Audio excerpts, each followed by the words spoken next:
बंदौ गुरुपद कंज कृपा सिंधु नर रूप हरि महामोह तम पुंज जासु वचन रवि कर निकर। बोलिए पवन सुत हनुमान जी की जय। बोलिए गणेश जी महाराज की जय। गोसाई तुलसीदास जी की जय। सभी मानस प्रेमियों को जय श्री राम। आज बालकांड के द्वितीय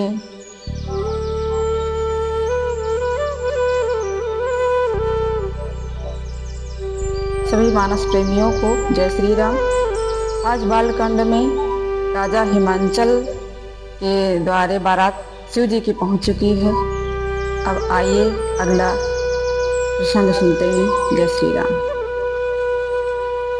शमुझि महेश समाज सब जनन जनक मुस्काहि बाल बुझाए विविध विधि निडर हो डर नाहि लखन सिया रामचंद्र शंकर हरि उमाम। यह सब शिव जी का समाज समझकर बालकों के माता पिता हंसे और बालकों को अनेक प्रकार से समझाया कि डर छोड़ दो, डरने की कुछ बात नहीं है। लय अगवान बारात ही आए दिए सबहि जनवास सुहाए। मैना शुभ आरती समारी असंग सुमंगल गावहि नारी। अगवानी बारात को लेकर आए और सबको सुंदर जनवासा दिया। मैना ने सुंदर आरती संवारी, संग में स्त्रियां सुंदर मंगल गान गाने लगी। कंचन थार सोहवर पानी अपरिछन चली हरहि हरसानी। विकट वेश जब रुद्र ही देखा अबलन उर भय भयउ विशेखा। सोने का थार हाथ में शोभित है। रानियां प्रसन्न होकर आरती करने चली। भयंकर वेश जब शिव जी का देखा तब स्त्रियों के मन में बड़ा भय हुआ।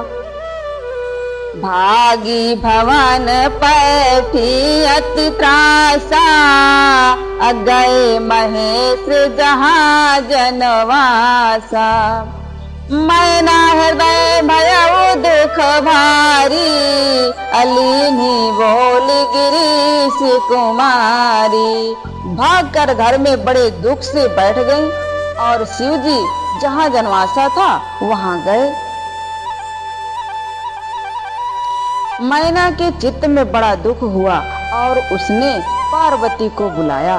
अधिक स्नेह गोद बैठारी अश्याम सरोज नयन भरी वारी। जय विदित महि रूप यस दीन्हा अतहि जड़वर बाउर कस कीन्हा।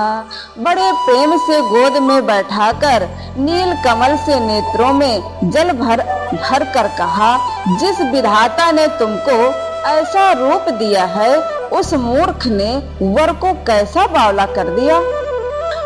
कस कीन्हे मारे बावरा है विधि जही तुम्हि सुंदरता दई। जो फल चाहिए सुर तरुहि सो बरबस बबुरहि लागई। तुम सहित गिरते गिराव पावत जराव जल निधि मह परो। घर जाऊं अपयस हो जग जीवत विवाह नहाओ करो। विधाता ने बावला वर क्यों कर दिया जिसने तुम्हें ऐसी सुंदरता दी जो फल कल्प वृक्ष में लगना चाहिए सो बरबस बंबूर में लगेगा क्या। बेटी तुम्हारे संग पहाड़ से गिर पड़ूंगी, समुद्र में कूद पड़ूंगी, अग्नि में जल जाऊंगी, चाहे घर जाता रहे जग में अपयश हो पर मैं जीते जी विवाह नहीं करूंगी। भई बिकल अबला सकल दुखित देखि गिरनारी, कर बिलाप रोदती वदती सुता स्नेह समार, लखन सिया रामचंद्र शंकर हरि उमा। मैना को दुखी देखकर सब स्त्रियां दुखित हुई और पुत्री के स्नेह से विलाप करके मैना कहने लगी,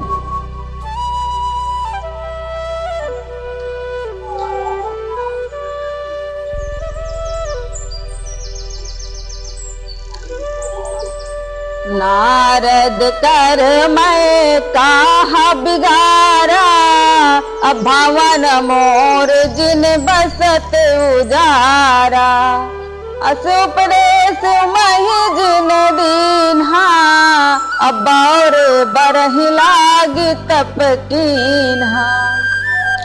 मैंने नारद का क्या बिगाड़ा है, जिन्होंने मेरा बसा घर उजाड़ दिया। ऐसा उपदेश जिन्होंने पार्वती को दिया, जो बावले वर के लिए तप किया।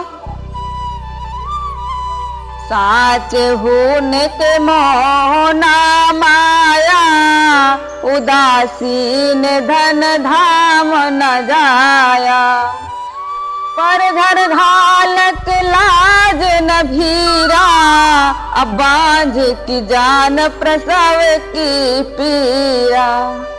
सच ही उनके मोह और माया नहीं है, कारण कि उदासीन रहते हैं। धन स्थान स्त्री तो है ही नहीं, पराए घर में पराए घर के बिगाड़ने वाले उन्हें कुछ लाज भय तो है नहीं। बांझ स्त्री बालक के उत्पन्न होने की पीड़ा क्या जाने।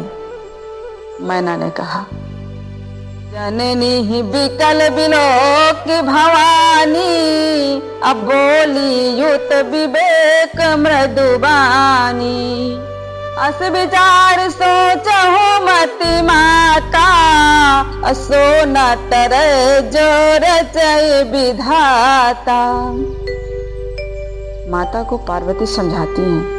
पार्वती माता को व्याकुल देखकर ज्ञान युक्त कोमल वाणी बोली, ऐसा विचार कर हे माता, सोच मत करो, जो विधाता रखता है वही नहीं मिटता।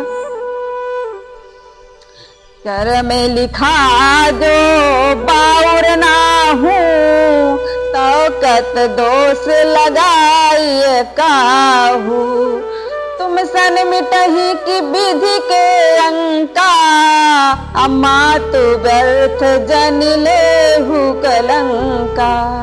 जो हमारे कर्म में बावला स्वामी लिखा है, तो किसको क्यों दोष लगाया जाए।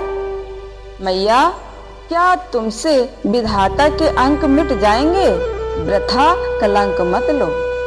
जनि लेहु मातु कलंक करुणा, परिहरहु अवसर नहीं, दुख सुख जो लिखा लिलार, हमारे जाब जहाँ पाऊब तहीं।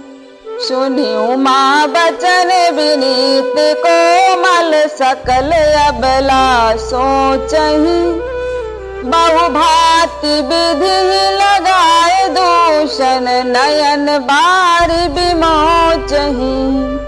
मैया, कलंक मत लो, दुख छोड़ो, यह समय नहीं है। दुख सुख जो हमारे माथे पर लिखा है, वह जहाँ जाऊंगी वहाँ ही पाऊंगी।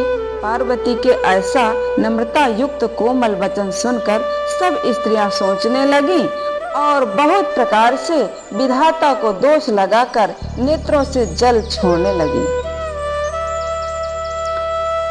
अवसर नारद ऋषि और ऋषि सप्त समेत, समाचार सुनि तुहिन गिरी, गवने तुरत निकेत, लखन सिया रामचंद्र शंकर हरि उमा।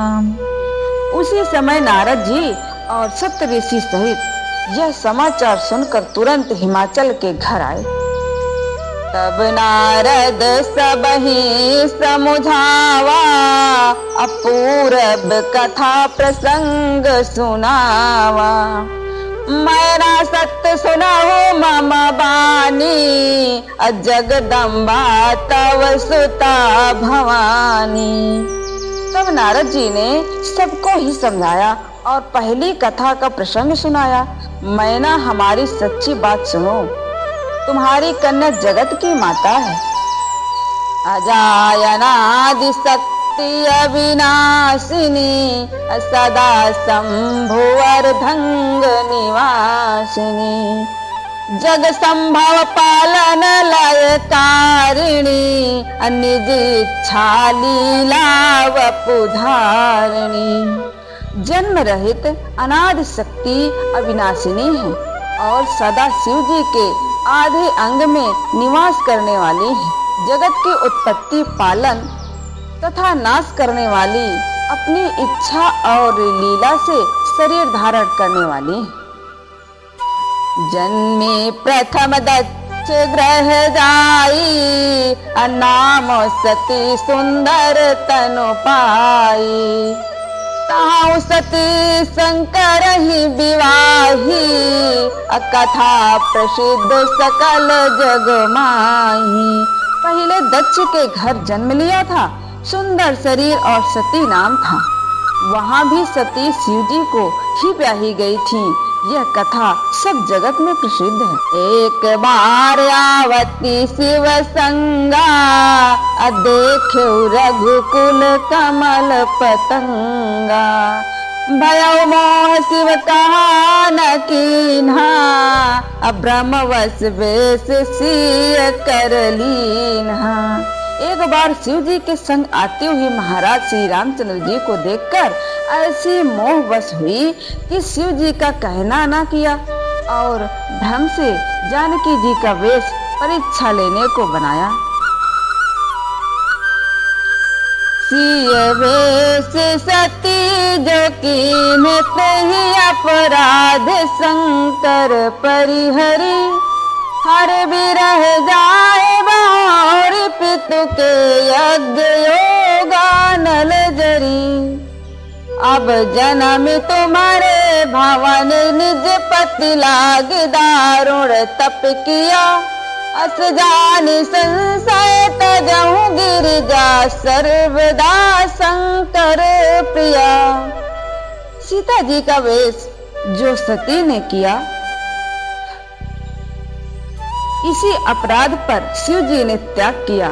शिव जी के वियोग से पिता के यज्ञ में जाकर योगाग्नि द्वारा शरीर त्याग किया। अब तुम्हारे घर में जन्म लेकर अपने पति के लिए कठिन तप किया। ऐसा जानकर संदेह त्याग दो, क्योंकि पार्वती तो सदा शिव जी की प्यारी है। सुनी नारद के वचन तब सब कर मिटा विषाद, क्षण मह व्यापे सकलपुर, घर घर यह संवाद, लखन सिया रामचंद्र शंकर हरि उमा। एक घड़ी आधे में पुनियाद, तुलसी चर्चा राम की कटे कोटि अपराध, भूषण माला वसन और बाल तनय पहनाए, विदा कीन रघुवंश मणि बहु प्रकार समझाए। बाजा बाजत ग्रह गए भरद्वाज के पास, सब मुनि आश्रम गए शंभु गए कैलाश। कथा विसर्जन होते सुनहु वीर हनुमान, जो जन जहाँ से आयो तो तह करो पयान। सियावर रामचंद्र की जय, उमापति महादेव की जय। बोली अपने अपने गुरुदेव की जय, अपने अपने माता पिता की जय।